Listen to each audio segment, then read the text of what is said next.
Hey guys, it's Heather. So I am doing this coaching thing, this coaching program for myself that I feel like it's kind of a cross between like counseling and also like personal development. I'll say it's like between those lines. And we talked about this thing the other day and I was just blown away by like, oh my gosh, I do this all the time. And it is probably one of the major sources of like insecurities, of me getting into arguments, or even like me stressing out about stuff. And I was like, I need to do a post about this. And this is like a different thing. I don't normally do these kind of videos. And truth be told, I'm a little bit nervous and feel sort of awkward. But I've told this to so many people and they're always like, oh, that's so cool. I didn't know like that had a name. You're all my Facebook friends, so we're all here together. Okay, so I titled this video Straw Stories. Okay, Brittany, I'm so glad you hopped on because I'm going to talk about you in a minute. I'm not talking bad about you. I'm mentioning something I saw you say one time. So straw story. What is a straw story? It's stories we tell ourselves, okay? So backstory. I'm an overthinker, okay? I'm an overanalyzer, probably like a lot of other women and friends out there that I have. I like to know all facets of everything. And if I don't have the information, I'm going to imagine and see what information, like I'm going to fill it in, right? Hey, Jessica. Hey, Harvey, I'm doing a video, okay? Mama, I want you to give me some more milk. I'll get it in just a minute, okay? Good deal. Why don't you go get some graham crackers out of the pantry? Mom. So, like 2 seconds ago, I was like, hey, Harvey, I'm going to do a video. And he was like, cool, I'm going to watch my iPad. And now we're how many minutes in, and he's already talking to me. Is it okay I do this? Yeah. Go get yourself some graham crackers, bud. Would that see you better? Yeah, that's good. Go get some graham crackers. Is it Okay. Anyways, okay, let's talk really quick. Hey, Jessica, I don't know if I said that a second ago. Okay, so if I don't know all the factors of a story, I'm going to make it up. I'm going to fill it in. My brain, it's actually a survival instinct, right? Like back in caveman days, if someone heard a noise, they had to be on guard. What was that noise? What if it's this? And what if it's that? And they had to be on guard for their protection, right? Our brain wants to fill in the holes. We don't like unknown information. So a straw story is a loose theory of what we anticipate happening in any scenario. Mom, is it okay I do it like this? Yeah, but you gotta be quiet, bud, okay? Okay. So it's a loose story. So it's straw. It's not brick. It's not wood. There's no foundation. These are like straw huts that we're like, okay, I'm going to sort of makeshift this scaffolding here, and this is how I foresee things panning out, right? So they say that 95% of all like health challenges can be traced back in some way to stress or worry, whether that's the initial cause or it's exacerbating the problem. Stress and worry is huge. How many kids these days are diagnosed with anxiety, especially college, high school, young adult? I feel like it's more prevalent than ever. Like we just live in a society where we have all the information, and so we can Google when we have a random symptom or whatever, and we're just anxious all the time, okay? So I'm gonna give you an example of a straw story. For example, this is merely hypothetical. If JR is watching this is a merely hypothetical situation, okay? So let's pretend your husband says he's gonna call you from work. He's like, he's on the phone on the way to work, and he's like, hey, I'll call you in an hour after my meeting. Well, he doesn't call you, okay? And so you're like, oh, that's weird.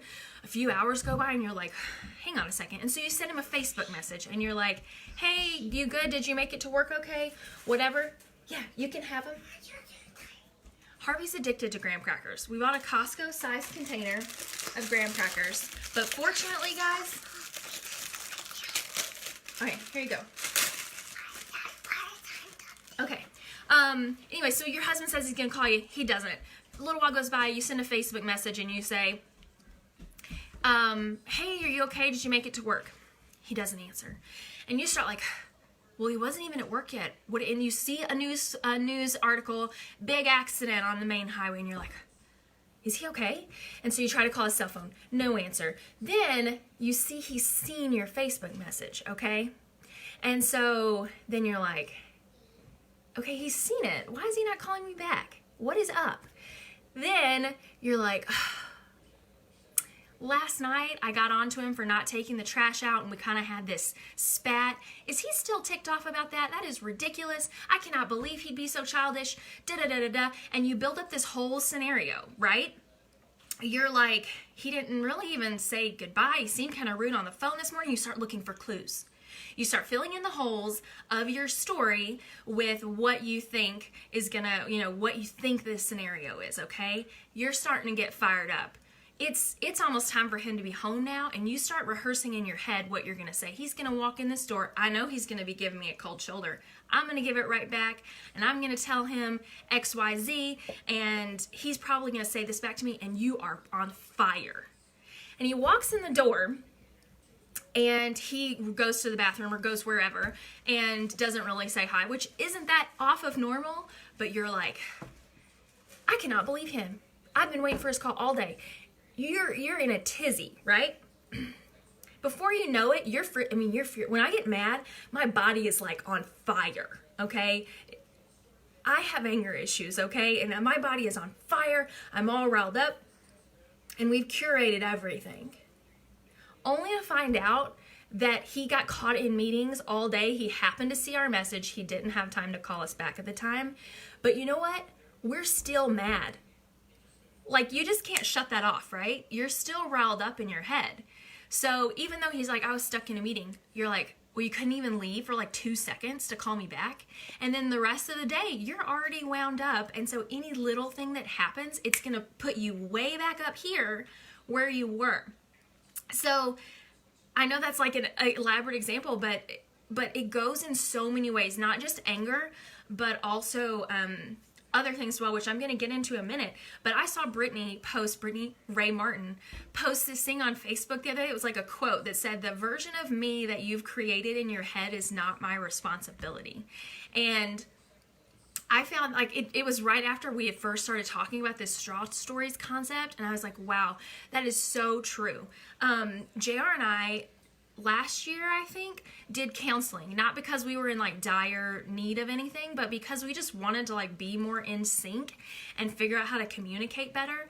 And one of the things that was my communication like struggle was that I make assumptions, and men don't always talk. They're not always forthcoming with information. And so here I am over like assuming, and I'm like building a version of him in my head, or a version of his feelings in my head on what I think he's going to say, or think he's thinking, or what his little hand gestures, like whatever his facial expressions mean, and his tone and all that kind of stuff.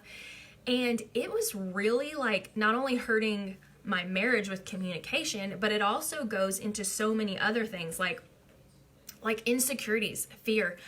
Truth be told, I was nervous to do this video because I was like, what are people going to think of me that I'm doing personal coaching? Are they going to think I'm crazy? Or are they going to think I'm some sort of like hippie, I got too much time on my hands because I stay home with my kids and I'm not a productive member of society and blah, blah, blah. And then you just build these things, and before you know it, you're hiding a part of yourself, and you're holding back a part of yourself that you should be sharing and you shouldn't be hiding. So when we get into that fear, actually I skipped over a thing. It's also stories about our insecurities in other ways. Like with our children, I find this happens a lot with me in parenting. And I'm sure it happens with everyone, but because I feel like I'm like the sole teacher. I mean, we homeschool, so like I'm like the sole educator and influencer and whatever as far as that kind of stuff goes in my kid's life. And so if my kid's having behavior problems or attitude or whatever, I'm like, what is the deal? What's going on? And it leads you down a road of putting up these straw stories of, number one, maybe she just went to bed late or didn't sleep well. But I'm over here thinking I'm failing as a parent, I am too hard on her, I'm too easy on her, or is she snapping at me because I snapped at her and I should be a better mom and I should do this or that or whatever, you know, and you build up these stories and you get yourself in this anxious, anxiety, fearful, or angry mode based on this story that you've built that doesn't even have a solid foundation, right? So when that happens, you're like, the stress hormones are being released. That's cortisol, that's adrenaline. Your body is going into that fight, flight, or freeze mode. You know, you're gonna start making all of your decisions out of your fight mode, like you do if you're angry, or out of your fear mode, where you're gonna be running to the hills and being like, oh, well, I can't do this. I'm gonna give up. I'm not gonna show up 100%. I'm not gonna do this event. I'm not gonna lead it. I'm not gonna whatever because I'm not good enough or I can't whatever. You know what I mean? So the way we get out of this, first off, you have to recognize when you're doing it. And I notice it a lot. It's the inner dialogue in our head. I don't know if all people do this. I feel like it's a common thing that people do, is playing out conversations. Like when you start feeling insecure about something, you start playing conversations in your head. And that, you know, negative inner voice, whether you want to say it's the devil talk, you know, like really trying to creep up and create that decreasing your self-worth. But these inner insecurities start to creep in and you start to feel like, well, she looked at me weird today. Is she mad at me? Did something happen? And it all becomes about something you did wrong, and your self-worth is just tanking, and you just hiding more of yourself. Sorry, I got a little side tangent-y there. So way to get out of it. Recognize that it's happening. I'll be like in the middle, I'm like, why am I stressing about this? It can even be something stupid like, did I lock the door? And then I'm like, I don't remember. Did I remember? Heather, you know, if you didn't lock the door and someone comes in, it's going to be all your fault. And what if this happens? You start playing out this crazy scenario in your head. I'm a very imaginative person. Playing out this crazy scenario in your head. And you're like, okay, I'm being crazy. I should just stop playing out the scenario, making myself anxious where I'm not going to be able to sleep. Stop it in its tracks. Say, okay, why are you doing this to yourself? And then look at it like you're looking at a court of law. Look at the facts. Is anything that you're saying gonna hold up? Like if you went to a judge in a court of law and you're like, they gave me a weird look and they hate me and they think that I'm not a good mom and, you know, blah, blah, blah. Like, we're totally reading into that. We can't put meanings behind other people, and we can't look for our self-worth in what we think other people are thinking about us.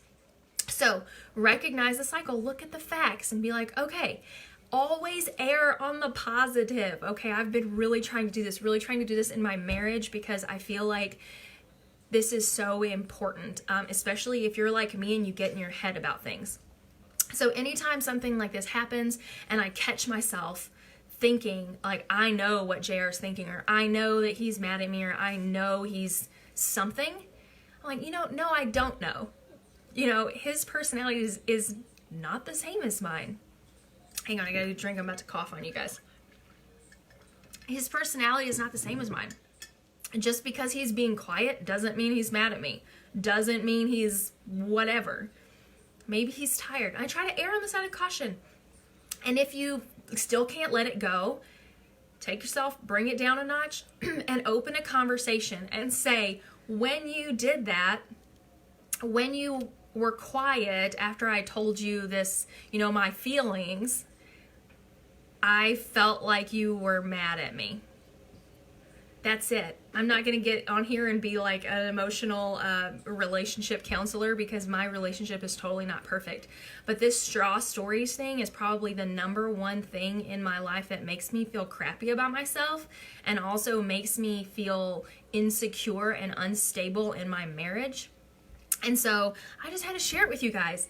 And that's about all I've got. And I feel really random for getting on here, but I think that it can be useful. Yeah. I'm sorry, Brittany, I just read your post. Just pointing out this 100% not pointed at my husband. totally scenarios. None of this is real life, okay? So thanks for popping on. I hope that someone found these useful. And if you've ever considered, like, for me, I do the personal coaching for my business because I want to be a better leader, but I find that there's so much that goes along with it. It's not just like, it's becoming a better person and a better communicator, and all of that stuff that spills into every aspect of your life. So yeah, the end. If you've ever considered it, I say go for it, because it's not just something hippie woo-woo that people with no time on their hands do. It's hard work to work on yourself and to try and make choices to make a better relationship with your spouse, or to make, like, to, you know, be a better communicator or whatever. Like, it's not an easy thing to do. But once you start talking about it and get in the habit of looking at things in a different way, it does become a lot easier. So peace out, guys, and I will talk to you later. Okay, bye.